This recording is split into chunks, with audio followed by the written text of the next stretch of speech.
Coucou les proches, salut tout le monde, j'espère que vous allez bien. Moi je vais très très bien, j'ai juste pris un coup de soleil aujourd'hui, donc je ressemble à une belle crevette.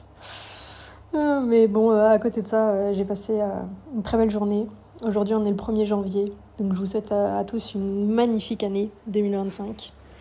Je suis arrivée au Cambodge, du coup depuis le 27 décembre, parce que dans le précédent épisode... Je vous disais que j'avais pris mes billets de bus justement pour passer la frontière, donc la frontière terrestre entre donc le Vietnam et le Cambodge, pour ceux qui l'ont vu dans les images du précédent épisode. Et voilà, et du coup, le trajet s'est très bien passé. On est parti à 8h30, ça a duré 7 heures en tout. Arrivé à la frontière du Vietnam, ils ont juste fait un tampon de sortie, puis arrivé à la frontière du Cambodge... Ils ont checké les visas pour ceux qui les avaient déjà. Pour ceux qui les avaient pas, ils ont payé $40 pour les faire en direct. Et puis voilà, c'est allé vite. Et ensuite, on a continué la route. Et on est arrivé à la capitale que je ne sais pas dire. Phnom Penh. Je ne sais pas comment on le dit.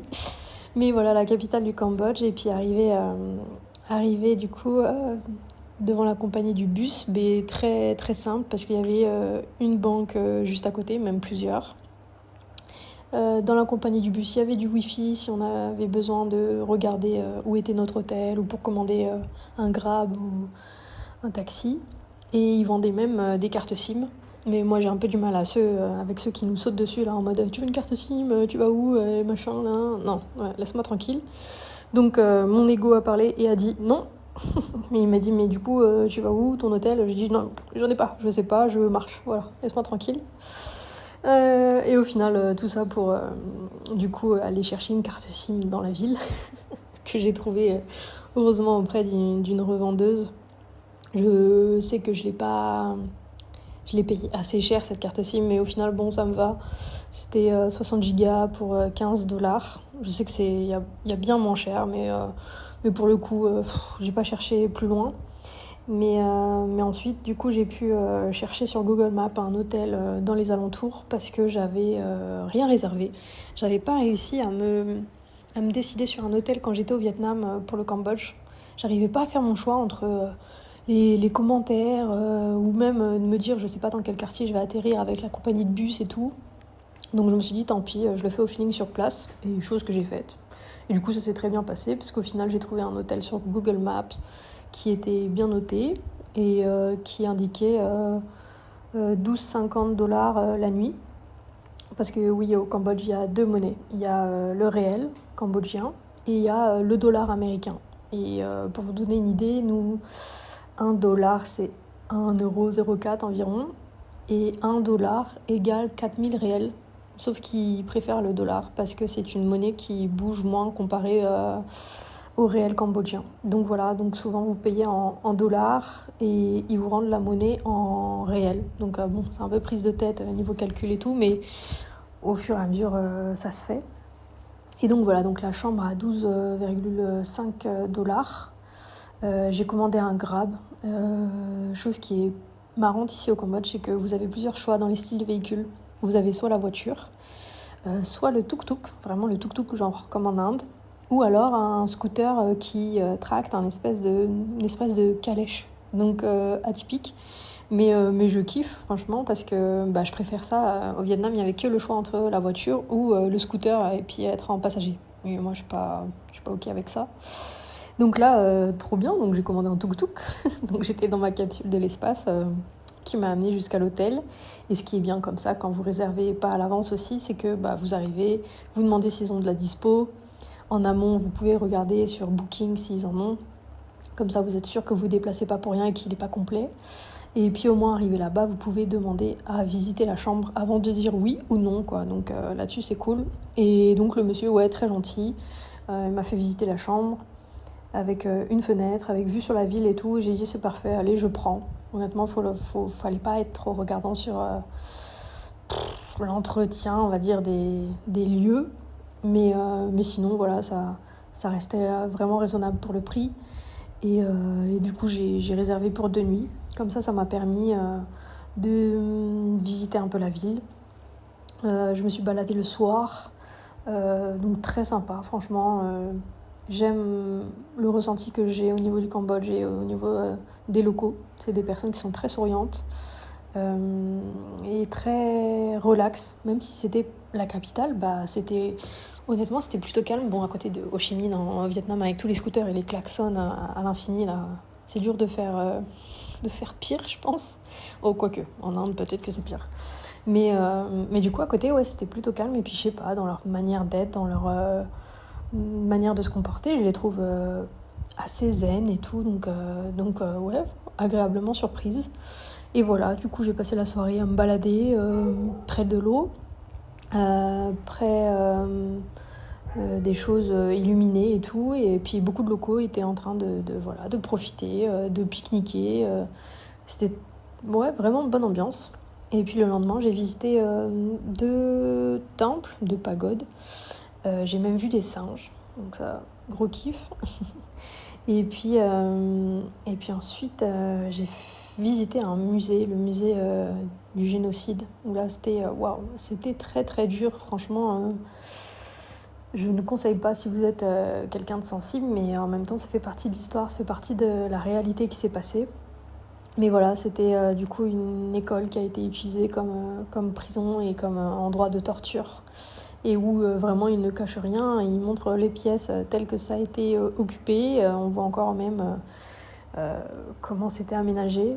Ça va pas bougé. Et puis on voit surtout les photos des anciens prisonniers, des anciennes personnes décédées. Et là où c'était vraiment chaud et où niveau émotion, c'est beaucoup. C'est qu'on rentre dans une pièce où il y a vraiment des ossements de certaines victimes et tout. Donc, on se le prend en pleine face et en même temps, ouais, en fait, ça fait partie de l'histoire et il faut pas l'oublier d'un côté, quoi. Ça a existé, c'était il n'y a pas si longtemps en plus, donc voilà. Je l'ai visité et en plus, j'avais un audio guide, donc c'était vraiment important de pouvoir avoir les explications en français. Donc, c'était agréable de pouvoir avoir cette option. Donc voilà, et puis ensuite, du coup, j'ai regardé un petit peu sur la carte du Cambodge où est-ce que j'allais ensuite. Et puis j'avais repéré une petite ville près de la mer, Kep, qui est une ville de pêcheurs. Vous connaissez peut-être maintenant mon amour entre les trains, les bateaux de pêche et tout. Enfin, moi, je me régale vraiment avec des choses comme ça. Donc j'ai dit, ouais, go. J'ai vu en plus sur l'application qu'il y avait 2 possibilités pour aller dans cette ville, soit par bus, soit par train. Donc évidemment, j'ai choisi le train.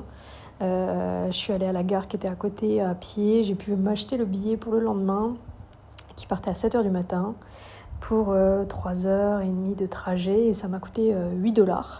Donc voilà, le lendemain matin, ça a piqué un petit peu, mais j'étais contente de pouvoir déjà voir le lever de soleil dans la ville, et puis de marcher un peu à la fraîche, entre guillemets, jusqu'à la gare. Et arrive à la gare, direct on est mis dans l'ambiance, parce qu'il y avait un train qui partait à côté, il y avait des moines dedans qui montaient, et il y avait un autre gars qui était en train de charger son scooter dans le wagon, genre normal.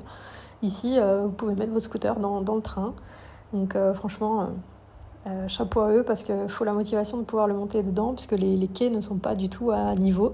Il faut vraiment monter les marches du train pour ensuite accéder au wagon. Donc il faut en vouloir. Mais ici, ça se fait. Et voilà, du coup, le train, très, très propre, très spacieux. J'ai jamais eu autant de place au niveau des jambes dans un train. Il était climatisé, même un peu trop, parce que j'avais froid. J'ai mis le petit manteau. Et voilà, j'ai vu des très beaux paysages. Et arrivé à la gare de Kep, toute petite gare perdue là, chose atypique, mais c'est qu'on a dû sortir par l'avant du train. C'est-à-dire qu'ils n'ouvrent pas les portes des wagons, ils en ouvrent qu'une, c'est à l'avant du train, et tu sors par là. Donc c'était drôle. Et par contre, arrivé à la gare, ouais, pareil, on est dans le même cinéma là, en mode plein de chauffeurs de tuk-tuk qui disent salut, tu vas où, ton hôtel il est où, je peux t'amener, j'ai un bon prix et machin. Oh putain, ça, j'aime tellement pas. Je comprends que c'est leur business, mais gars, ne me saute pas dessus, quoi. Déjà là, tu te tires une balle dans le pied, je partirai pas avec toi. Donc moi j'étais là, non merci, laisse-moi prendre mes photos de la gare et du train. Et ensuite, pour qu'il me lâche, je suis carrément allée me cacher vers les toilettes en me disant mais c'est pas possible, il va me laisser tranquille, non? Pour au final regarder sur l'application et pouvoir commander un chauffeur de tuk-tuk et aller à mon hôtel, mais surtout pour connaître le prix, parce que malheureusement avec eux on sait jamais quel prix ils vont sortir. Donc voilà, donc c'est ce que j'ai fait. Et donc il y a un chauffeur qui a dit oui à la course. Et donc sorti de ma cachette, l'autre il me voit, il me fait ah d'accord, en gros bah oui, hein, passer par l'application c'est bien moins cher, hein, good price, good price. Et dans ma tête je me suis dit bah ouais mon coco, mais en même temps tout le monde s'y retrouve et puis bah voilà, c'est pas parce que je suis occidentale que je suis forcément riche. Donc ça aussi c'est une des choses qui m'énerve un peu, d'être vue un peu comme un porte-monnaie, mais bon, ça c'est un autre détail. Et donc voilà, sortie de la gare, du coup j'étais contente parce que c'était un scooter avec une calèche remorquée. Donc j'étais dans mon carrosse là. Et par contre c'était des chemins de terre pour sortir de là. Donc incroyable, parce que je me dis déjà la gare est paumée. Et en plus on est sur des chemins de terre. Je dis mais où est-ce que j'ai atterri? Où est-ce que je vais? Je ne sais pas du tout. Mais au moins j'ai de quoi m'y rendre. Donc ça j'étais contente. Et puis au bout d'un temps on a récupéré quand même des routes bétonnées. Et voilà, et du coup, ce monsieur m'a amené à mon hôtel. Et puis arrivé à l'hôtel, je suis arrivée tôt, du coup il était 10h30. J'ai dit que j'avais une réservation et le monsieur très gentil m'a dit bah, la chambre est prête, donc on vous la donne maintenant. Je dis bah génial, trop sympa. Il m'a dit qu'il y avait des vélos à disposition qu'on pouvait utiliser gratuitement. On peut également aussi louer des scooters. Et puis il y a la partie restaurant qu'ils ont en haut de leur maison, quoi. Je dis bah incroyable, trop bien. Donc voilà, j'ai pu m'installer et puis après je suis partie profiter et puis voir ce qu'il y avait aux alentours. On est vraiment à 10 minutes à pied de la mer, donc magnifique. J'ai vu un super beau coucher de soleil le premier soir. Et en repartant, il y a une famille qui était en train de pique-niquer, de faire un espèce de barbecue. Et qui me fait signe et qui me dit hey, salut, d'où tu viens et tout. Donc je réponds bah, de France. Et ils me disent ok, bah viens. Il y a un des gars qui connaissait quelques mots en français, donc j'ai trouvé ça marrant. Et puis il me propose une bière. Et comme c'était une famille, bon, ça m'a quand même inspiré confiance. Donc j'ai dit ok. Et du coup, il y avait donc la maman, 2 autres femmes, 2 enfants. Et puis un autre mec qui a mon âge, 33 ans. Donc voilà, on a passé la soirée comme ça. Ils m'ont même partagé du poisson grillé avec légumes et riz. Et c'était très sympa, même si l'anglais était assez limité, que ce soit de mon côté ou du leur. Mais on a quand même passé une belle soirée. Et puis le fait de les voir rire et discuter entre eux, je sais pas, c'était vraiment une belle ambiance, je trouve. J'ai même vu à côté un gars qui était en train de pêcher des crabes et tout. Enfin, ouais, franchement, très très bien. Belle soirée, beau souvenir. Et puis, du coup, le gars m'a dit à la fin du repas, il me dit, si tu veux, demain, je te fais découvrir la ville. Et j'ai dit, moi, un peu naïve, j'ai dit, ouais, pourquoi pas. Et il me dit, mais du coup, on peut faire ça pour $30. Là, je me dis dans ma tête, je dis, ah putain, ça commence. Je l'avais pas vu venir, celle-là. Et je me suis dit, ok, donc le numéro était préparé, il l'a peut-être déjà fait même. Mais du coup, je lui ai dit, bah non, désolé, $30, c'est pas mon budget. Moi, j'ai un petit budget. Et il me dit, bref, on débat, on et tout. Et il me dit, ok, bon, on va pour $20. Et je dis, ok, $20, ça me va. Qu'est-ce qu'on fait? Qu'est-ce qui est au programme et tout? Donc, il m'explique un peu. Je dis, ok. Et donc, il me propose de me ramener. Et chose improbable, il se trouve que c'est mes voisins. Mais vraiment, les voisins, c'est l'autre hôtel collé au mien. Et j'ai dit, putain, faut le faire, quoi. Et donc voilà, il me dit, bon, et puis pour demain, bah voilà, je vais louer le scooter à ton hôtel, parce que moi, j'en ai pas et tout. Donc bon, vas-y, $25, ok? Et je dis, putain, commence à me gaver. Mais vas-y, allez, ok, $25, mais gratte pas plus, parce que de toute façon, bah, je mettrai pas plus, quoi.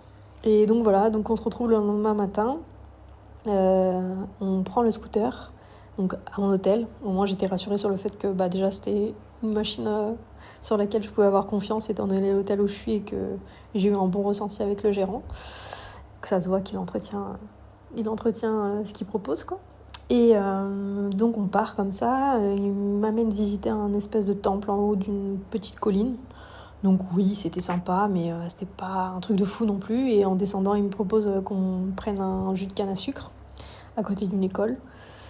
Donc ouais, ok, on se pose et tout, tranquille, et puis ensuite on roule jusqu'à un lac soi-disant secret. Bon, lac qui n'est pas du tout secret, hein.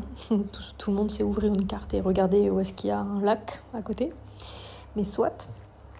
Et ensuite il me dit, bah, si tu veux on peut aller manger, il y a la ferme de quelqu'un de sa famille pas trop loin, on n'a qu'à y aller. Et je dis bon, bah ok, pourquoi pas, aller manger chez un local et tout, cool. Donc on y va, et arrivé là-bas, bah c'était cool, c'est vrai que c'était perdu dans la pampa et tout, et puis de voir, voilà, bah ce monsieur qui vit là, qui élève des poules et coqs, et qui a sa maison ici, c'était assez atypique. Donc voilà, on se pose, au final, on mange sur un espèce de préau, sur un matelas taché et tout dégueulasse, où je me suis dit, mon Dieu, mais sur quoi je m'assois là? Et du coup, on mange du riz et des légumes du jardin avec un espèce de bouillon. Bon, c'était pas mauvais, mais c'était pas fou non plus, quoi. Je veux dire, surtout que les légumes, là, il y en avait des chelous un peu poilus et tout. J'étais là, oh, ça me donne tellement pas envie. Mais bon, j'ai mangé tranquillement, mais j'ai mangé quand même. Et puis voilà, au bout d'un temps, je me suis dit, bon, en fait, voilà, je me suis en train de me faire douiller. La journée, pour lui, c'est pépouze, et il se met 25 $ dans la poche. Et puis au final, on fait quasiment rien, quoi. Donc au bout d'un temps, ça a commencé à monter. Et du coup, je lui ai dit, bon, bah, est-ce qu'on peut aller à cet endroit? Et je vais montrer une plage que j'avais repérée, qui était un peu loin de mon hôtel. Et donc, où je me suis dit, bah là, on a le scooter, donc on va y aller. Il me dit, ok, qu'est-ce que tu veux faire? J'ai dit, bah, j'ai envie de boire un smoothie, donc on y va. Et donc voilà, on reprend le scooter. Il y avait quand même un peu de chemin, hein, parce qu'il m'avait amené, ouais, je sais pas, une vingtaine de kilomètres de là où on était à la base.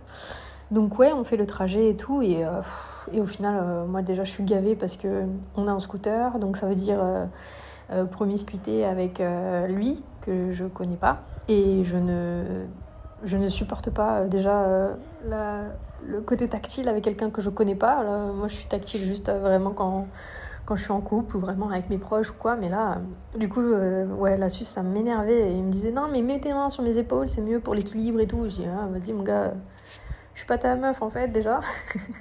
Ah oui, ça aussi, avant il avait essayé de me dragouiller et tout, en disant, alors t'es toute seule, tu voyages seule, mais t'es célibataire, tu veux des enfants. Je dis, oh là là, non, viens pas sur ce terrain là avec moi, ça sert à rien. Je voyage seule et c'est très bien comme ça, ouais. Donc non, ça aussi c'est un peu relou, mais bon, c'est partie du jeu apparemment quand on est une femme qui voyage seule. Donc voilà, là-dessus au moins j'ai réussi à me positionner et à lui dire non, ça sert à rien, stop.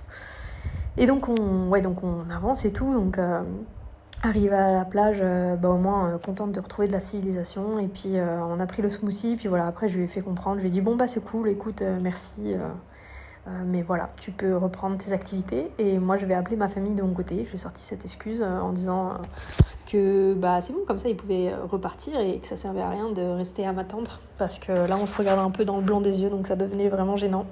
Donc voilà, je lui ai donné ces 25 $. Il m'a demandé est-ce que tu peux payer pour les smoothies? Je dis bah oui, bien évidemment. C'est pas comme si j'avais eu l'impression d'être ta sugar mamie toute la journée.